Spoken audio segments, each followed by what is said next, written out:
So what we'll be explaining today that forms the basis of national income accounting. उसको समझिएगा थोड़ा सा. When we start calculating the national income, the first thing that we do, we have to find out the national income. The first thing that we do is we identify the domestic territory. हम identify करते हैं कि हमारी domestic territory क्या है जिसकी national income हम निकालने जा रहे हैं. Then this domestic territory is divided into sectors. Next step is domestic territory divided into 3 sectors. तीन sectors में उसको divide करते हैं. These sectors are primary, secondary, and tertiary sectors. What we find out? We find out the value of output. Value of output. That is the final production. Value of output. Here I mean say value of output of final goods. Of all these sectors. In तीनों sectors की final goods की value को हम निकालते हैं. That is what is happening. So एक आपको मैं example देता हूँ. पहले उस example को समझिएगा. How the national income is accounted and how is it same? Say for example, there's a farmer. And farmer को हम अपने example में original producer ले रहे हैं. Original producer. When I say original producer, what I mean? I mean that this farmer is not taking the production of anybody. वो जो कुछ भी production हो रहा है, that entire production is his or her own. उसका खुद का. In real life, this is not valid. Even farmer uses electricity. Farmer uses seeds. Farmer uses fertilizers. Farmer भी दूसरों का production use करता है. ऐसा नहीं कि farmer और everybody in the society is linked to each other. मैं हो सकता है आपका कोई output use करता हूँ, मेरा output आप use करते हो, तो हम लोग सब एक दूसरे से interlinked हैं. Farmer original है ऐसा नहीं है. Farmer भी किसी का बना हुआ कुछ खरीदता होगा. But we have to start somewhere in our example. हम को कहीं ना कहीं शुरुआत करनी है. We have to make some beginning. So we are taking farmer as the original producer. That means whatever farmer is producing is his or her own production. He or she is not consuming anybody else's any production. So what farmer has done? Farmer has produced wheat. And this wheat, farmer is selling to a miller. Miller माने आटा चक्की और जो गेहूं पीसते. Miller is crushing the wheat into flour. आटा उसने बनाया. This flour is purchased by a bakery. Bakery, what is done? Bakery is converting this flour into bread. Farmer original है, लेकिन मिलर ओरिजिनल नहीं है. मिलर ने फार्मर का production खरीदा है और उसको फ्लोर में कन्वर्ट किया. बेकरी ने मिलर का प्रोडक्शन खरीदा, उसको ब्रेड में कन्वर्ट किया. रिटेलर और कन्फेक्शनर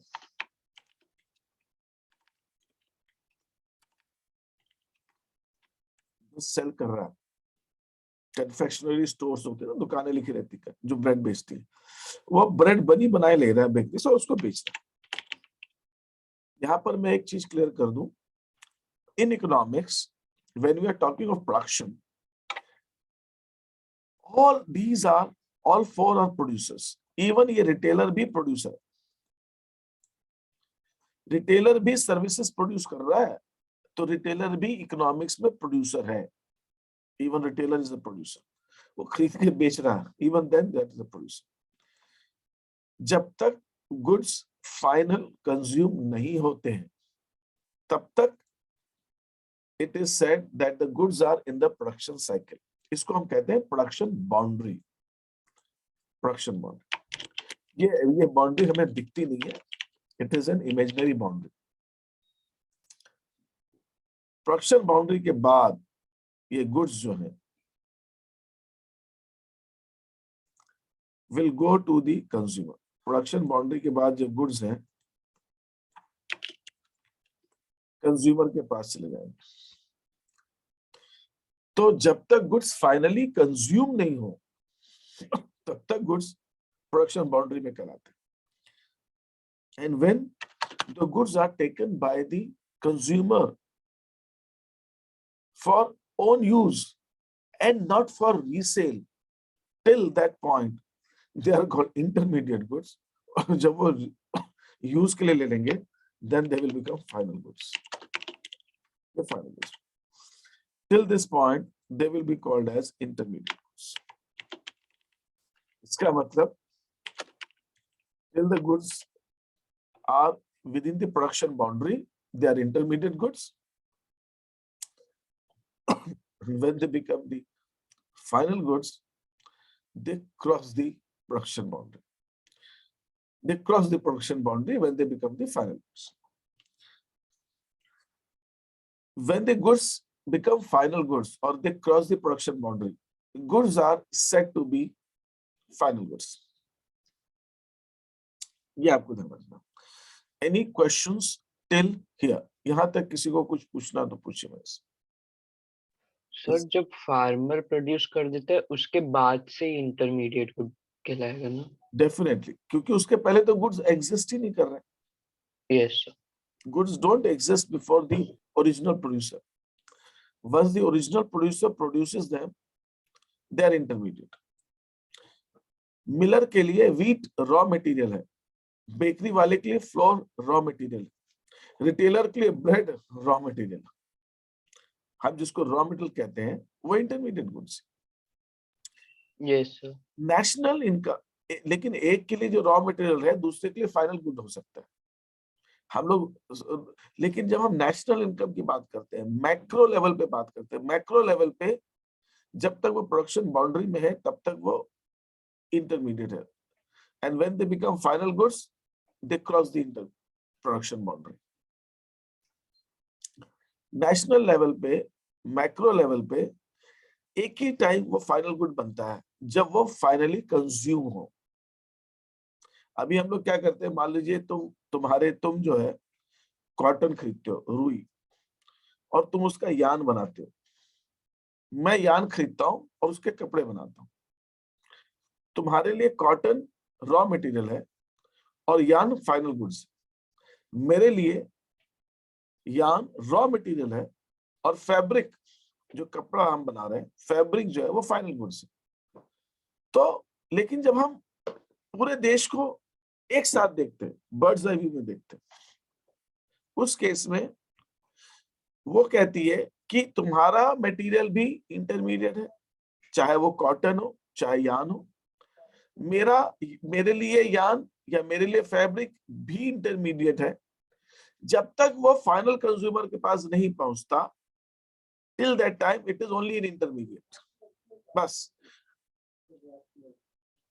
देश के लेवल पे जब बात होती, कंट्री के लेवल पे बात जब होगी, तब फाइनल गुड्स और रॉ मटेरियल गुड्स नहीं होते, इंटरमीडिएट होते हैं और फाइनल गुड्स होते हैं. जब तक वो कंज्यूम नहीं हो तब तक वो इंटरमीडिएट. बस जब वो फाइनल कंज्यूम हो जाए तो वो फाइनल बन जाते हैं. Is that okay? Yes sir. Now to understand this further, इस एग्जाम्पल को हम थोड़ा समझेंगे. इसको मैं और थोड़ा सा यहाँ पे समझाने की कोशिश कर रहा हूँ. यहाँ नहीं हो पाएगा, फिर से लिखना रहेगा. फिर मैं चलता हूँ. मैंने यहाँ पे ले लिया फार्मर,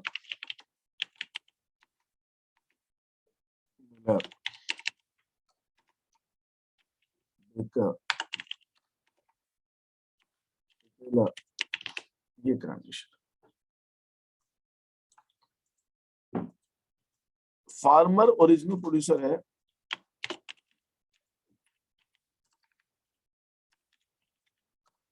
intermediate cost,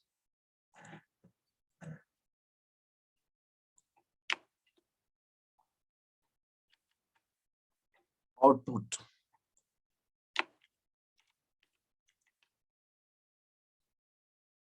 और ये जो difference है, this is called value addition.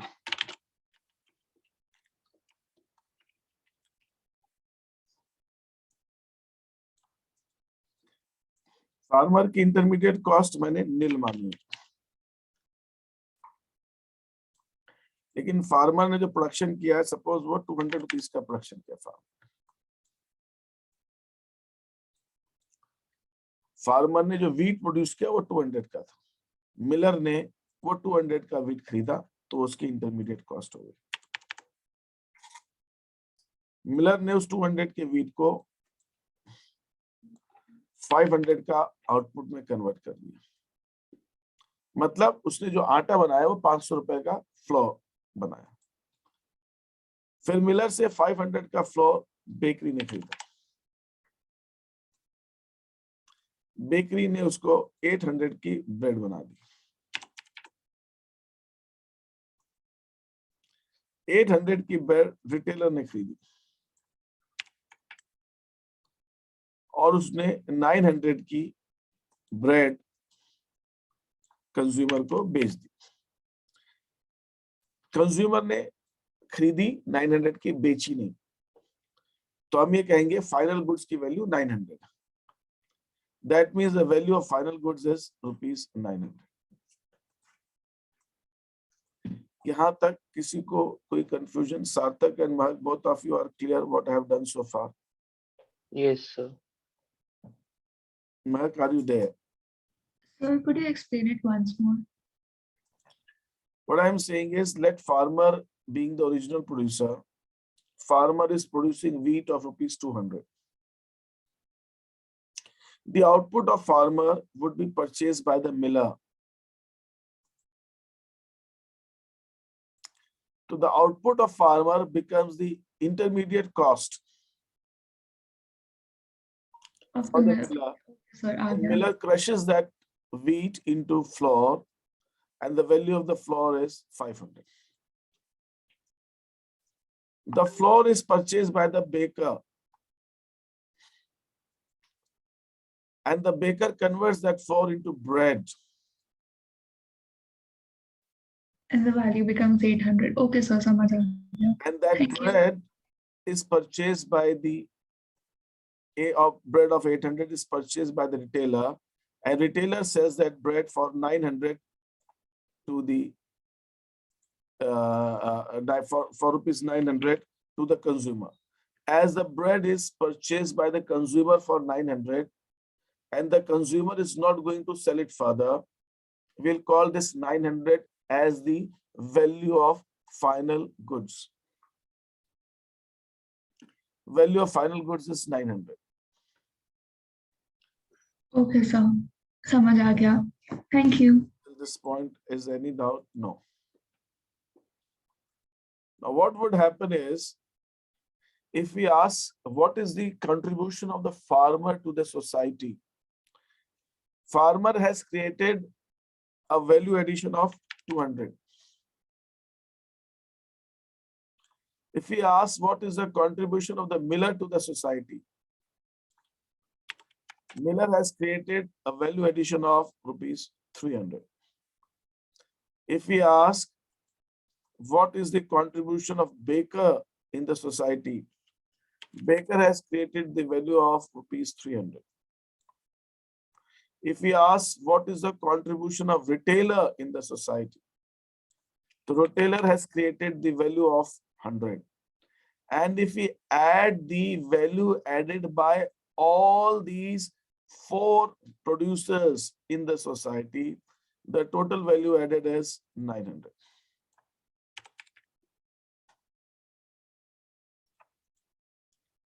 Total value added is 900. Is it clear to all of you? Yes, sir, it's clear. So what is very important, I would like to say here, the value of final goods is same as value added by all of them. This total is same. ये आपको important याद रखना है।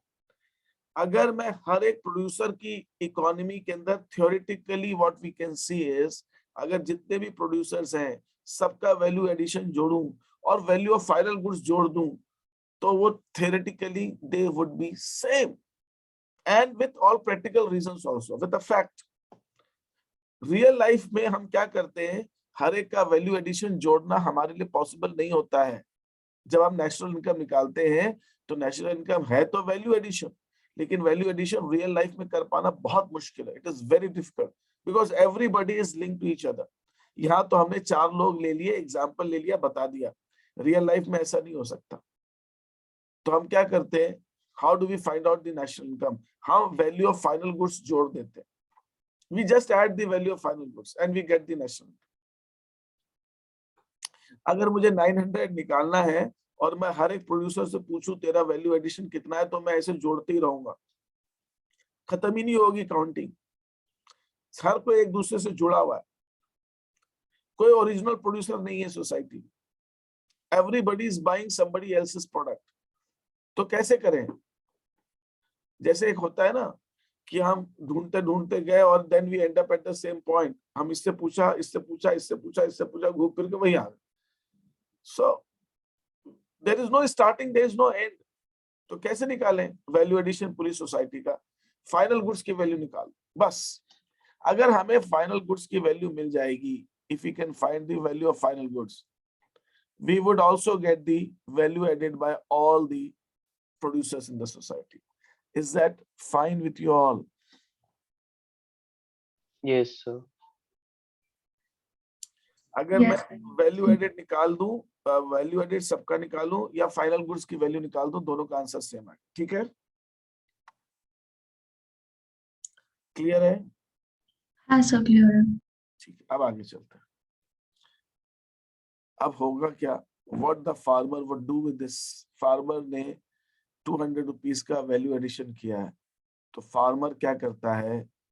Farmer इस 200 rupees को में से rent देता है, इंटरेस्ट देता है। नहीं, नो नो, अब मुझे इस चार्ट को थोड़ा सा 2 स्टेप में बताना पड़ेगा क्योंकि एक फ्रेम में ही आएगा नहीं। फार्मर इस वैल्यू एडिशन में से सबसे पहले डेप्रिसिएशन घटाएगा। डेप्रिसिएशन, ये जो वैल्यू एडेड कहलाती है, इसको हम बोलते हैं ग्रॉस वैल्यू एडेड। और जब हम सभी प्रोड्यूसर्स की ग्रॉस वैल्यू एडेड को ऐड कर देते हैं, दिस 900, इसको हम बोलते हैं gross domestic product at market price. This is called as GDP at market price. The summation, ये जो टोटल है, ये समेशन, इस समेशन को हम बोलते हैं GDP। और इंडिविजुअल प्रोड्यूसर्स का जो हमारा है अमाउंट, उसको हम बोलते हैं GVA at MP. This is called GVA at MP. So I can say that summation of GVA at MP is equal to GDP at MP. Summation of GVA at MP is equal to GDP at MP. सबका GVA at MP add कर देंगे तो GVA at MP आ जाएगा। अब इस GVA at MP में से मैं जब डेप्रिसिएशन माइनस करूंगा, I'll have to subtract depreciation. Sir, हाँ, सर जब स्टार्टिंग में आपने जो ग्रॉस लिख रखा है वो सिर्फ ग्रॉस मतलब वैल्यू पूरा एडेड, टर्म? वो ग्रॉस वैल्यू एडेड है, GVA at MP। Okay sir. उसको हम बोलते हैं GVA at MP, gross value added. और जब इसमें से फार्मर अपना डेप्रिसिएशन घटाएगा, सपोज 20, इसमें से मिलर अपना डेप्रिसिएशन घटाएगा, सपोज 40, इसमें से बेकर अपना डेप्रिसिएशन घटाएगा, रिटेलर अपना depreciation घटाएगा।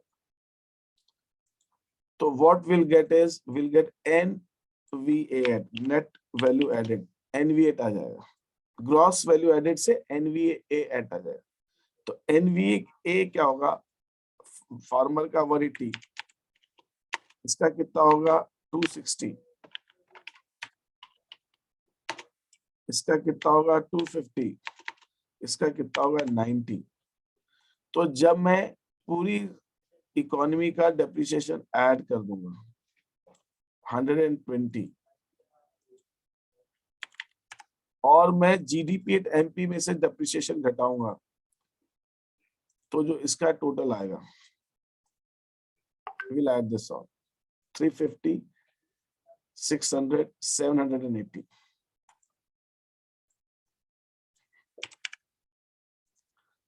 This will be called as NDP at MP। तो ये मेरा आ जाएगा NDP at MP। तो जब इंडिविजुअल प्रोड्यूसर का NV at MP में ऐड करूंगा, I'll get NDP at MP। ये NDP at MP आया।